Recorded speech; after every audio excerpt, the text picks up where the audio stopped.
Wag na yung mga hagad-hagad, mag-conserve na muna sila, wag na muna maghagad-hagad. Yung hagad kasi, minsan isang tao pero dalawa yung sasakyan tapos meron pang hagad. So, talagang mauubos yung konsumo natin ng gasolina. So, umpisahan natin sa mga politiko. Ako, I'm advising the DOE to already start putting in place a framework for rationing. If you want to extend by additional 60 days, kailangan natin mag-reduction in consumption by 50% daily consumption.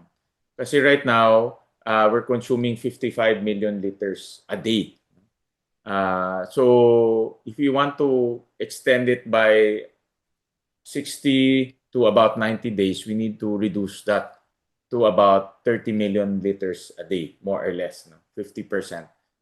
We need to study very carefully sino ba yung mga 50% na babawasan. Hindi naman, of course, i-exempt natin yung mga frontliners, ambulansya, police, coast guard, bombero, we will exempt them.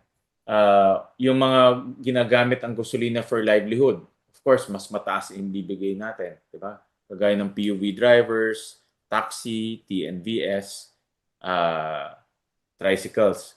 Pero yung mga private, especially for leisure, yan, dapat pag-aralan natin ilan ang pwedeng i-cut doon. This is reality. Hanggang 51 days lang ang ating gasolina. Pag inantay pa natin yan ng malapitan, magkakaproblema tayo. No? So mas maganda pang i-extend natin yan ng mas mahaba para makasurvive at makatawid tayo.